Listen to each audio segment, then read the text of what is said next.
Hello, welcome back to my channel. હું છું સમીર રાડિયા, બોલે તો આપનો સેમ સર સેન્સ એકેડમી વતી. અને આજે આપણે જોઈ રહ્યા છીએ કાર્ડિયોવાસ્ક્યુલર સિસ્ટમ લેક્ચર નંબર 2 અથવા તો પાર્ટ આપણે બી કહી શકાય. ગઈકાલે આપણે જે છે એટલે કે 16 તરીકે આપણે ભણ્યા હતા લિમ્ફ નોડના કાર્યો સુધી, અને આજે આપણે શરૂઆત કરવાની છે સ્પ્લીન થી શરૂઆત કરવાની છે. અને તમને મેં ગઈકાલે અલગ અલગ પોઈન્ટ દ્વારા English, Gujarati, exam point of view કઈ રીતનું છે એની બધી વસ્તુ તમને સમજાવી હતી, બરાબર છે. તો આજે આપણે સ્ટાર્ટ કરી રહ્યા છીએ કે જેનું નામ છે કાર્ડિયોવાસ્ક્યુલર સિસ્ટમ લેક્ચર નંબર 2, 17 ફેબ્રુઆરી. મસ્ત મજાનો વાર છે, તો હવે આપણે શરૂ કરી દઈએ, બરાબર છે. ચલો, તો જેનું નામ છે કે જેને કહી શકાય આપણે સ્પ્લીન, બરાબર છે. તો આજે આપણે શરૂ કરી દઈએ છીએ કે સ્પ્લીન. આપણને ખબર છે કે સ્પ્લીન શું છે, કઈ રીતનું કાર્ય કરે છે, એ કોનું કબ્રસ્તાન છે, એ આપણને બહુ સારો એવો ખ્યાલ છે, બરાબર છે. તો હવે આપણે એને શરૂ કરી દઈએ. ચલો, અભી हम शुरू करते हैं. બેઝિક ડિટેલ્સ છે. ચલો, બેઝિક ડિટેલ્સ ની આપણે વાત કરીએ. હવે સૌપ્રથમ આપણે ઇંગ્લિશમાં ની વાત કરીશું કે ભાઈ નોર્મલ વેઇટ કેટલું છે એનું સ્પ્લીન નું. તો કે ભાઈ નોર્મલ વેઇટ એનું જે છે એ 200 ગ્રામ છે. સ્ટોરેજ ઓફ બ્લડ કેટલું છે, તો કે ભાઈ અબાઉટ 350 ml જે છે એ બ્લડ સ્ટોર કરી શકે છે. સાહેબ આ જે પોઈન્ટ છે ને કે સ્ટોરેજ ઓફ બ્લડ એટલે સ્પ્લીન કેટલું બ્લડ સ્ટોર કરે છે, તો કે 350 ml. અને આ પોઈન્ટ જે છે એ પૂછાયો હતો GMCH 2019 ની એક્ઝામમાં પૂછાયેલો છે, બરાબર છે. ચલો, હવે આપણે થોડું ગુજરાતી જોઈએ. ઇંગ્લિશ અને ગુજરાતી બંને રાખેલું છે. એટલે કે જીએનએમ ના જેટલા સ્ટુડન્ટ છે, બીએસસી ના જેટલા સ્ટુડન્ટ છે, જેટલા લોકોને ઇંગ્લિશ નથી ફાવતું અને એ લોકો જે છે એ ગુજરાતી સમજવા માંગે છે, તો એની માટે પણ આ જે છે એ એક વરદાન સાબિત છે, બરાબર છે. તો સામાન્ય વજન જે છે એનું નામ 200 ગ્રામ છે. એનું વજન, લોહીની સંગ્રહ ક્ષમતા એટલે કે લગભગ 350 ml. અને આ પ્રશ્ન GMSCH 2019 માં પૂછાયો હતો. અને આ વસ્તુમાં જે છે એ પોઈન્ટ આઉટ કરજો, કેમ કે આ આઈએમપી ક્વેશ્ચન છે. હવે આપણે એનું લોકેશન જોઈએ કે ભાઈ એનું સ્થાન ક્યાં છે, બરાબર છે. ભારતમાં છે, હિમાલયમાં છે, મેઘાલયમાં છે, ક્યાં છે? તો જોઈએ કે ભાઈ સ્પ્લીન નું સ્થાન જે છે એ આપણી બોડીમાં ક્યાં છે. Located in the left hypochondrium region.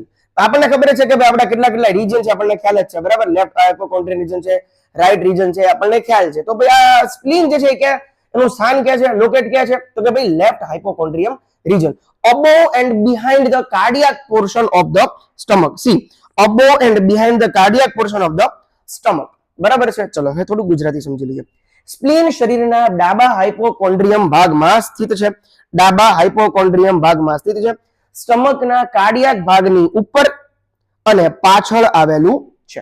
આગળ વધીએ. હવે જોઈએ આપણે ફંક્શન ઓફ ધ સ્પ્લીન, એટલે કે સ્પ્લીનના કાર્ય કયા કયા છે. એટલે ફંક્શન નંબર 1 ની આપણે જરાક વાત કરીએ. જરાક નહીં, આમ તો પૂરેપૂરી વાત કરવાની છે અત્યારે. Function number 1, immune protection.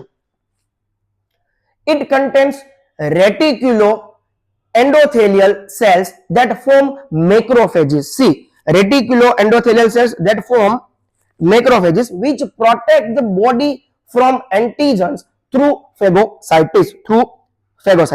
બરાબર છે. એટલે કે સ્પ્લીનમાં રેટિક્યુલો એન્ડોથેલિયલ કોષો હોય છે જે મેક્રોફેજ બનાવે છે. કયા કોષો છે, તો કે ભાઈ એન્ડોથેલિયલ કોષ છે. પૂછાય કે ભાઈ સ્પ્લીનમાં કયા કોષ આવેલા છે, તો કે રેટિક્યુલો એન્ડોથેલિયલ કોષો. અને આ જે છે નોર્સેટ 10 માટે પૂછાવાની સંભાવના છે. નોર્સેટ 10 માં, બરાબર છે, એન્ડોથેલિયલ કોષો હોય છે જે મેક્રોફેજ બનાવે છે. શું બનાવે છે? મેક્રોફેજીસ બનાવે છે. ફેગોસાઇટિસ દ્વારા એન્ટીજન સામે શરીરનું રક્ષણ કરે છે. કોના દ્વારા? તો કે ફેગોસાઇટોસિસ દ્વારા એન્ટીજન સામે શરીરનું રક્ષણ કરે છે. ચલો આગળ વધીએ. ફંક્શન નંબર 2 ની વાત કરીએ તો કે રિમૂવલ ઓફ ડેમેજ સેલ, બરાબર. It removes damaged and old red blood cell. See, it removes, એ કઈ વસ્તુ રિમૂવ કરે છે, તો કે ડેમેજ થયેલા અને ઓલ્ડ એટલે કે જૂના રેડ બ્લડ સેલ્સ ને રિમૂવ કરે છે ફ્રોમ ધ સર્ક્યુલેશન. એટલે કે સર્ક્યુલેશન માંથી ડેમેજ થયેલા અને જૂના રેડ બ્લડ સેલ ને જે છે એ દૂર કરે છે. એટલે કે તે લોહીમાં રહેલા જૂના અને નુકસાન પામેલા આરબીસીસ રેડ બ્લડ સેલ્સ ને દૂર કરવાનું કાર્ય કરે છે. હવે આગળ વધીએ. Function number 3, immune response. C, મેં તમને બહુ આખું પર્ટિક્યુલર આખું છે ને કહેવાય ને કે ભાઈ નોટ્સ કરીને અને પોઈન્ટ આઉટ કરીને સમજાવેલું છે, બરાબર છે. ચલો, હવે આપણે શું છે કે immune response. It contains B and T lymphocytes which are essential for humoral immunity and cellular immunity. કેનું કન્ટેન્ટ માં છે? It contains B and T lymphocytes which are essential for humoral immunity and cellular immunity, બરાબર. humoral અને cellular immunity. સ્પ્લીનમાં B અને T lymphocyte છે જે માટે જરૂરી છે humoral immunity. કોના માટે જરૂરી છે? humoral immunity અને cellular immunity. આ બે માટે એ વસ્તુ જરૂરી છે. બરાબર. ફંક્શન નંબર 4 આરબીસી નું મેચ્યોરેશન.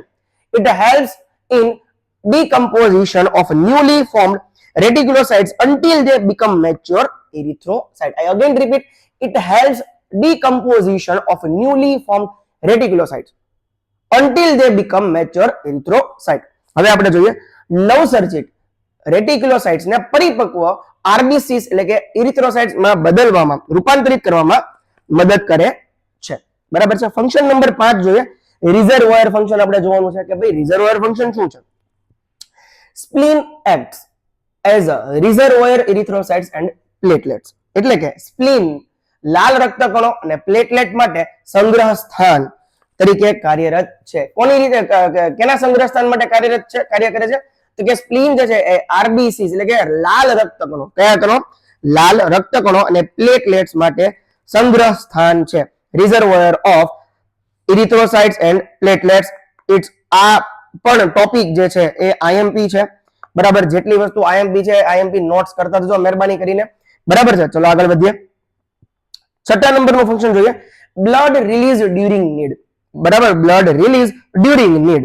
બરાબર. ચલો sympathetic stimulation cause contraction of the spleen capsule which can release about 200 ml blood within 1 minute into general circulation. I again repeat, sympathetic stimulation cause contraction of the spleen capsule which can release એટલે કે release કેટલું છે about 200 ml blood within 1 minute. See, release about 200 ml blood within 1 minute into general circulation.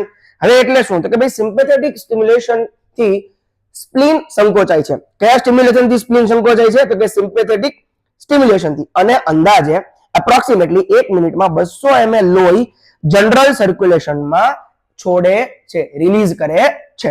Function number 7 હિમેટોપોએસિસ. આપણે પહેલા સમજી લઈએ હિમેટોપોએસિસ શું છે. બરાબર.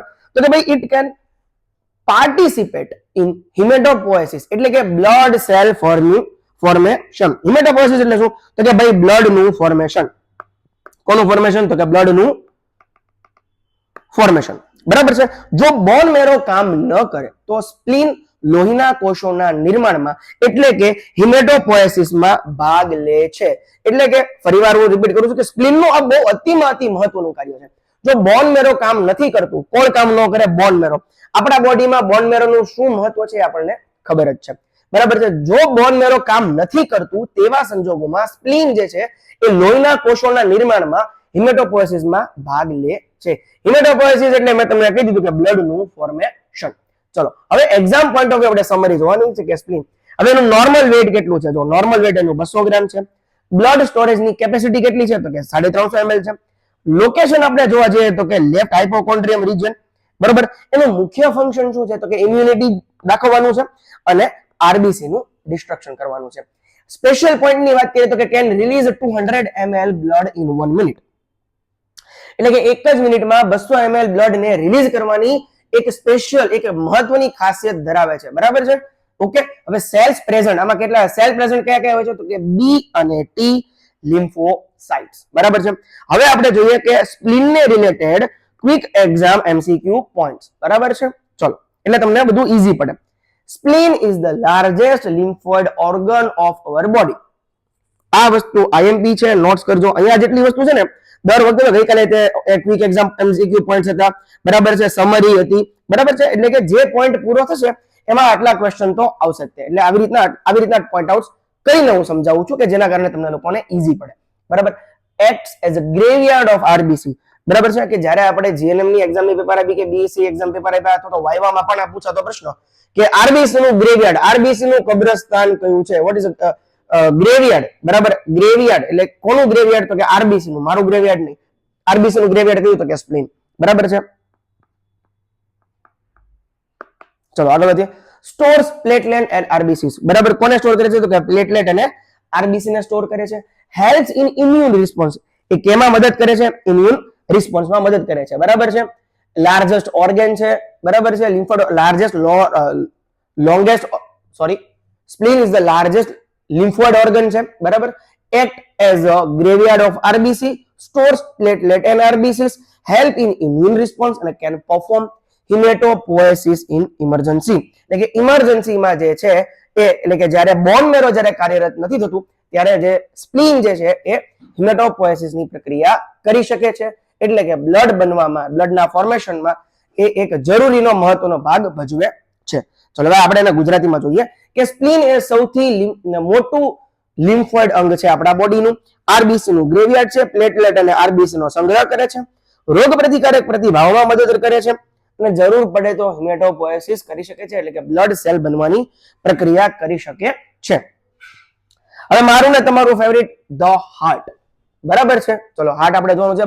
Discovery of blood circulation. ચલો આગળ વધીએ. William Harvey discovered the circulation of blood, બરાબર છે. વિલિયમ હાર્વે એટલે કે લોહીના સંચારની શોધ, એટલે કે બ્લડ સર્ક્યુલેશનની શોધ વિલિયમ હાર્વે દ્વારા કરવામાં આવી હતી. વોટ ઇઝ ધ હાર્ટ, એટલે કે હૃદય છે શું ભાઈ, બરાબર.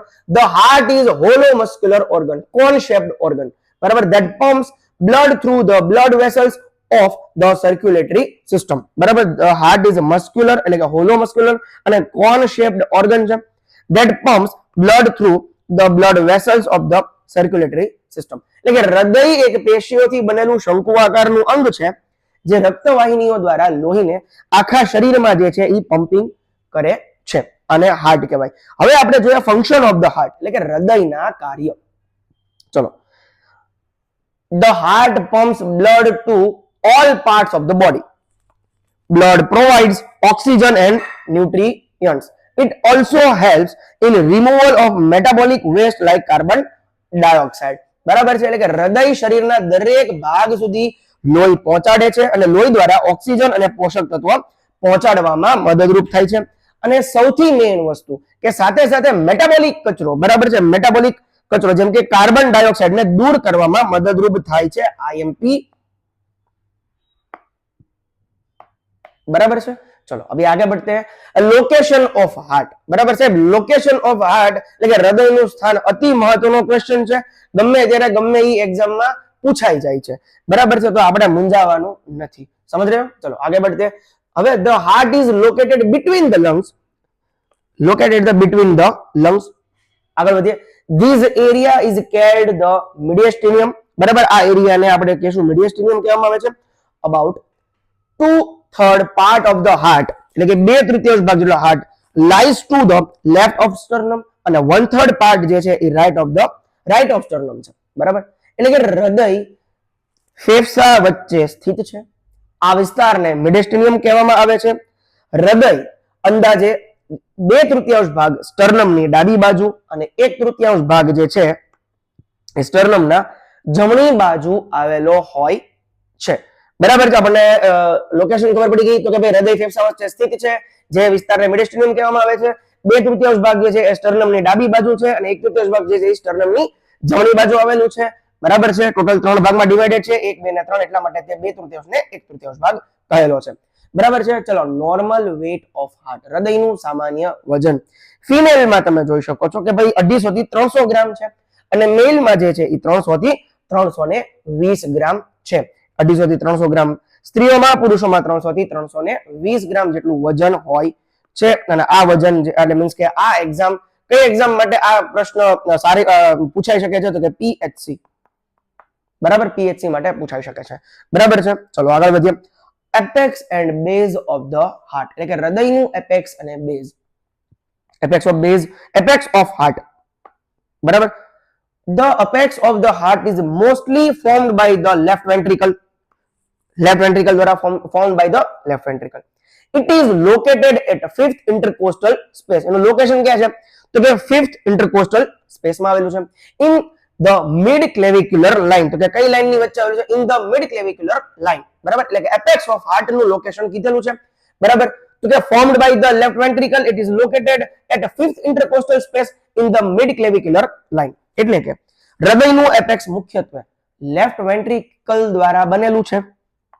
કોના દ્વારા બનેલું છે તો કે લેફ્ટ વેન્ટ્રિકલ દ્વારા બનેલું છે. શું બનેલું છે તો કે હૃદયનું એપેક્સ બનેલું છે. તેનું સ્થાન આપણે જોઈએ તો કે 5મી ઇન્ટરકોસ્ટલ સ્પેસ મિડ ક્લેવિક્યુલર લાઇન પર હોય છે.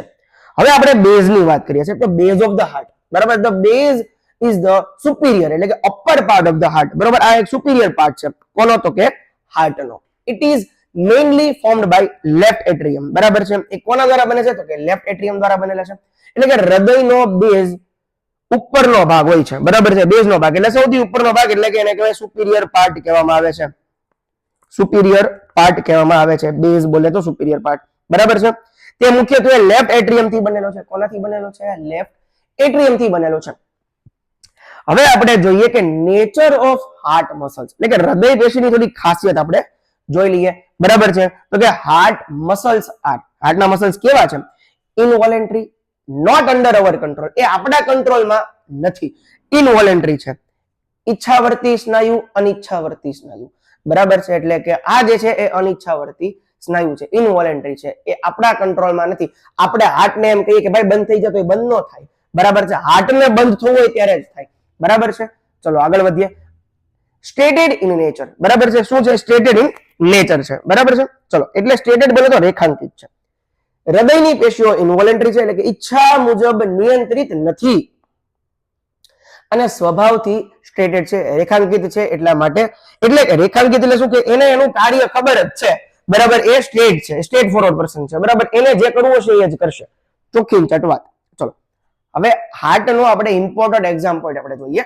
ચલો, હાર્ટ ઇઝ મસ્ક્યુલર પંપ. કયો પંપ છે? તો કે મસ્ક્યુલર પંપ છે. Located in mediastinum. Apex formed by left ventricle. Apex કોણથી બનેલું હોય? તો કે લેફ્ટ વેન્ટ્રિકલ થી બનેલું હોય. Base formed by left atrium થી બનેલું હોય. બેઝ ક્યાંથી બનેલું હોય? તો કે લેફ્ટ એટ્રિયમ થી બનેલું છે. Weight more in males than females. બરાબર છે. Weight more than in males than females. બરાબર છે. કાર્ડિયાક મસલ્સ આર ઇનવોલેન્ટરી અને સ્ટ્રેટેડ. ચલો આગળ વધીએ.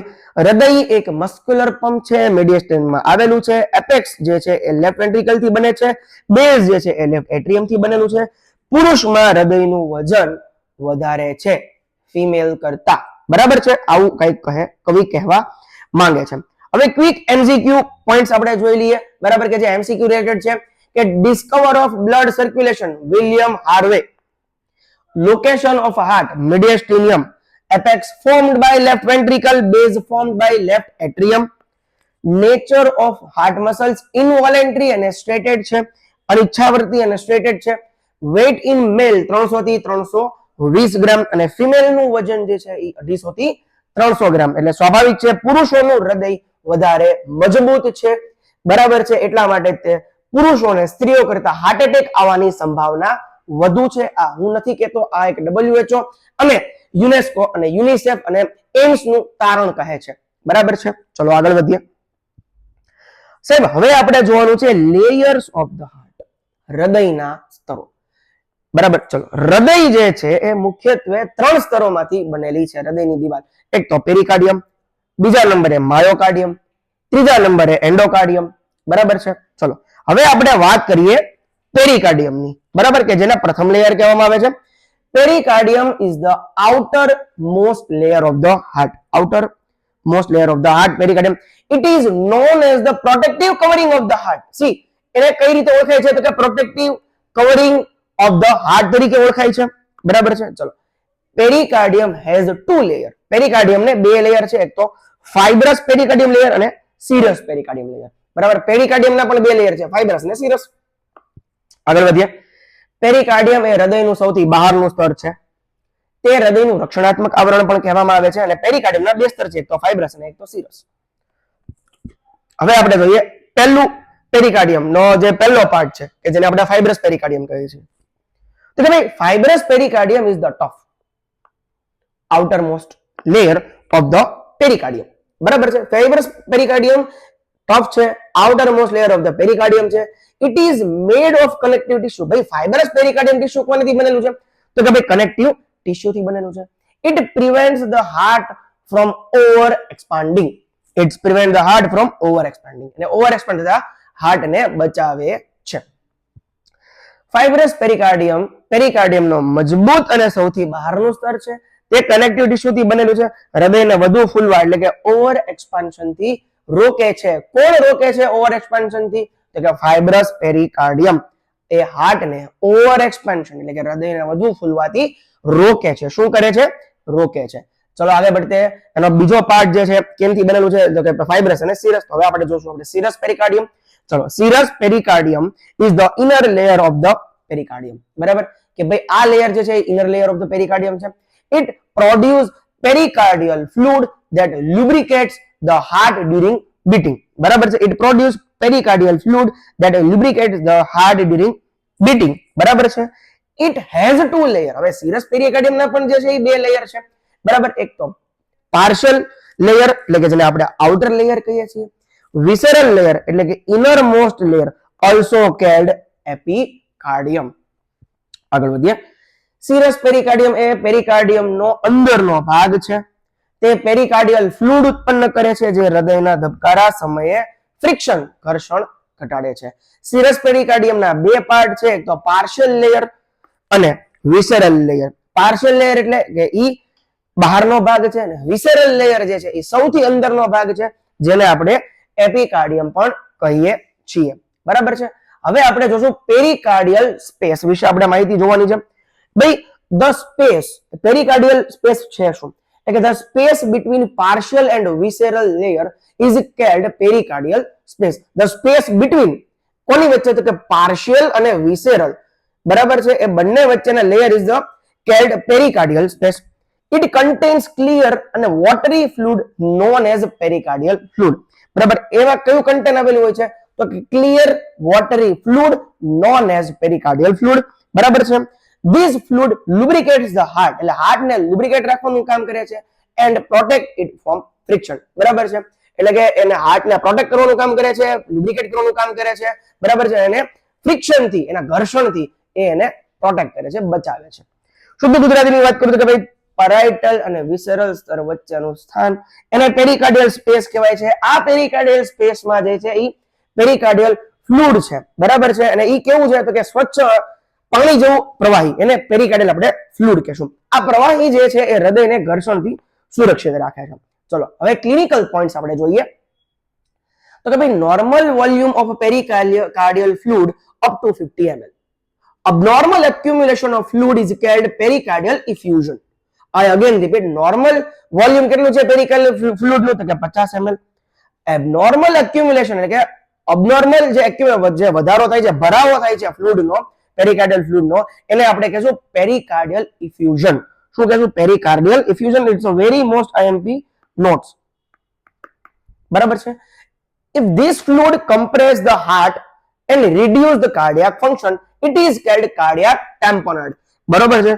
It is if this fluid compress the heart and reduce the cardiac function, બરાબર છે, it is called cardiac tamponade. હવે આને આપણે શુદ્ધ ગુજરાતીમાં સમજીએ. ઇંગ્લિશ પણ તમને ઈઝી સમજાવવું આપ્યું છે ને ગુજરાતી તો હાવ નાના બચ્ચાના સમજાવવું આપ્યું છે એટલે તમને ઈઝીલી સમજાઈ શકે. પેરિકાર્ડિયલ ફ્લુઇડ નું સામાન્ય પ્રમાણ 50 ml સુધીનું હોય છે. જો આ 50 ml નું પેરિકાર્ડિયલ ફ્લુઇડ અસામાન્ય રીતે 50 ml કરતા વધે છે તો તેને પેરિકાર્ડિયલ ઇફ્યુઝન કહેવામાં આવે છે. જો આ પ્રવાહીને કારણે હૃદયનું કાર્ય ઘટી જાય છે, બરાબર છે, આ પ્રવાહીને કારણે હૃદયનું કાર્ય ઘટી જાય તો તેને કાર્ડિયાક ટેમ્પોનેડ કહેવામાં આવે છે. એટલે કે પેરિકાર્ડિયલ ફ્લુઇડનું જે છે એ મહત્વ બહુ જ છે.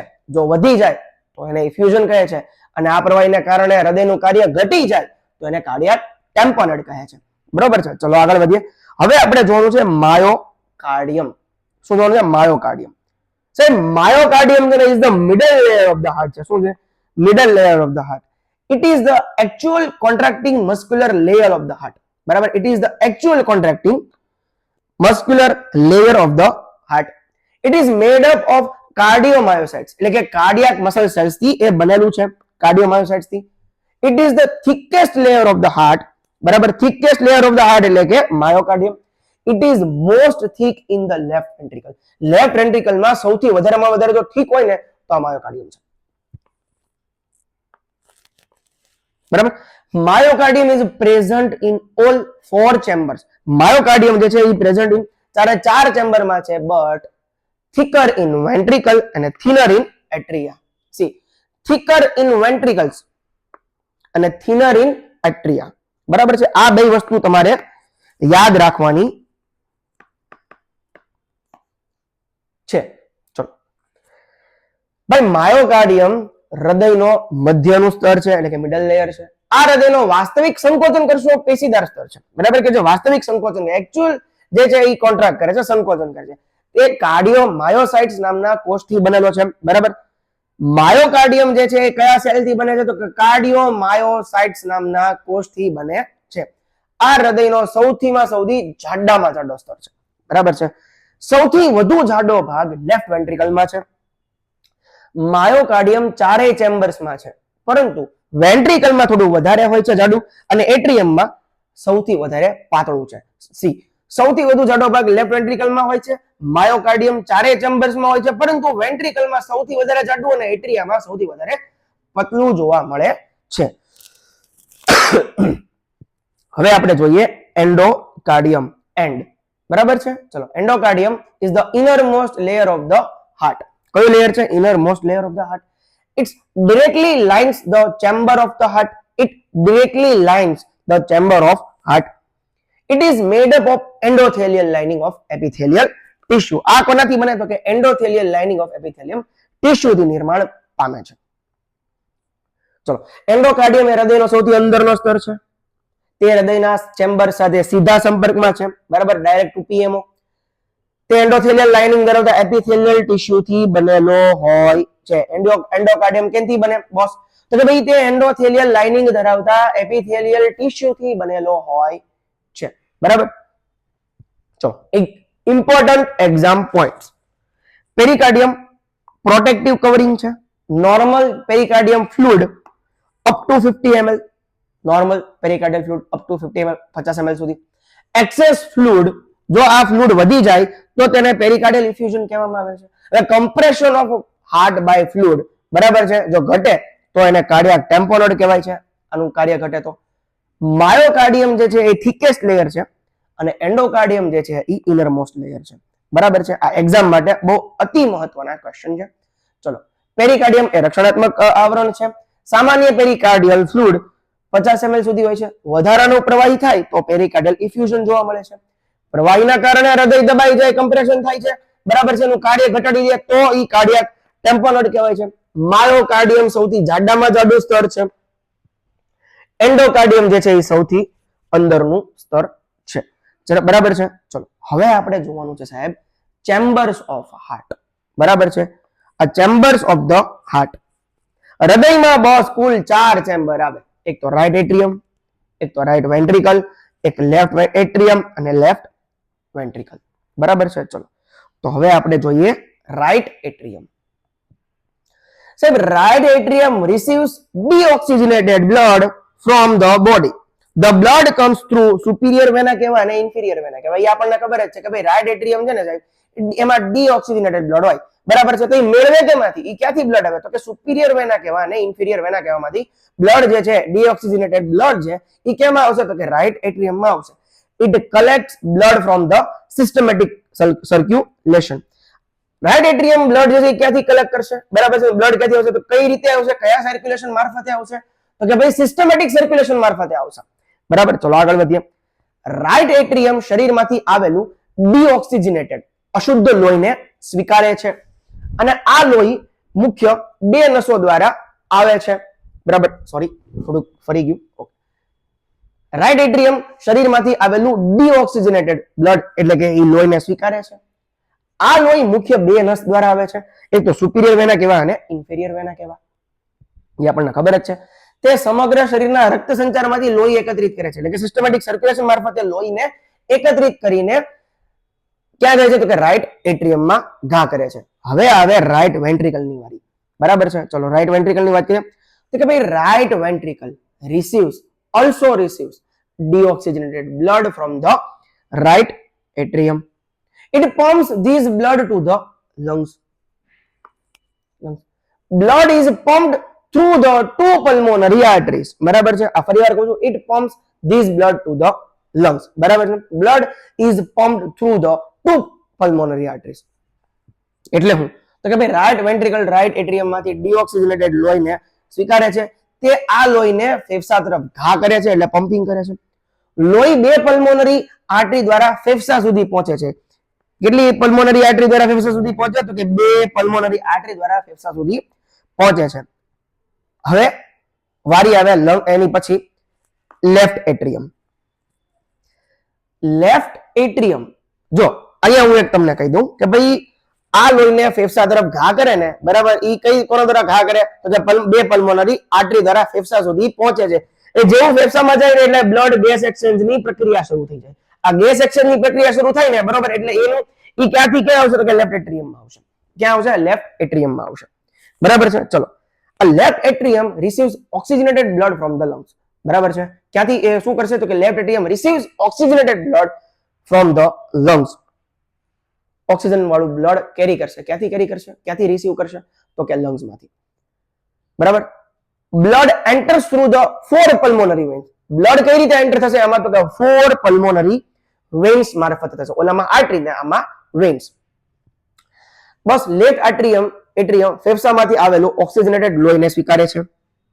આ લોહી 4 પલ્મોનરી વેન દ્વારા લેફ્ટ એટ્રિયમમાં આવે છે. બરાબર. હવે આપણે જોશું લેફ્ટ વેન્ટ્રિકલ. ચલો, the left ventricle is the largest and most muscular chamber of the heart. IMP note છે કે ભાઈ the left ventricle is the largest and most muscular chamber of the heart. Heart ની સૌથી muscular chamber છે અને largest છે. The myocardium layer is thickest in the left ventricle. Myocardium layer is the thickest in the left ventricle, about 10 to 15 mm. See, આમાં એની mm એટલે કે એની thickness આપેલી છે. કેટલી થિકનેસ છે? બરોબર છે. આની થિકનેસ 10 થી 15 mm જેટલી છે. This is because it has to pump blood to the entire body. So it has more workload. આને more workload હોય.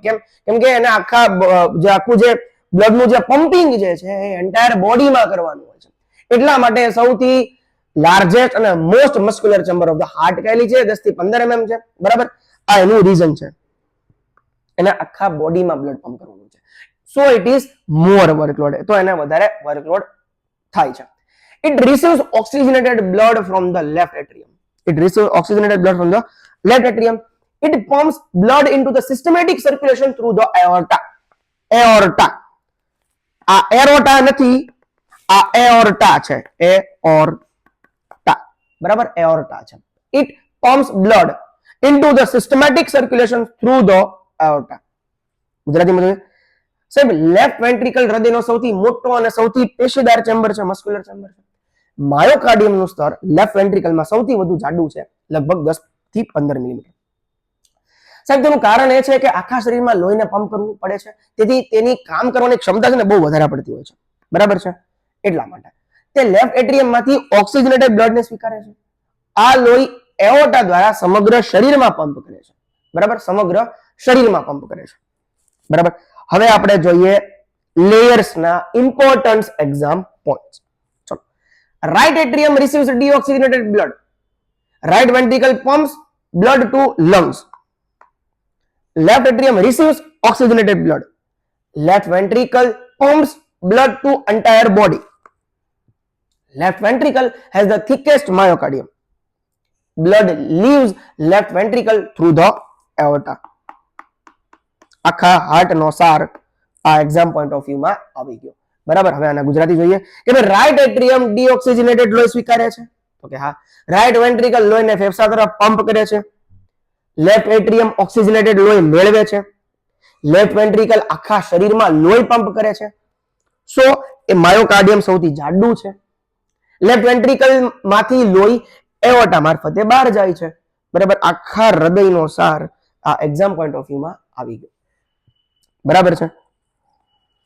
હવે નેક્સ્ટ આપણે જે વાલ્વ્સ ઓફ ધ હાર્ટ થી આપણે બાકી રાખીશું. બરાબર છે. તો આવતીકાલે જે છે એ હૃદયના વાલ્વ એટલે કે એટ્રિયોવેન્ટ્રિક્યુલર એટલે કે એવી વાલ્વ અને સેમિન્યુલર વાલ્વ થી આપણે શરૂ કરીશું. તો આશા રાખું છું આજનો લેક્ચર તમને વ્યવસ્થિત રીતે અને શાંતિથી મસ્ત રીતે સમજાયો છે. Thank you very much.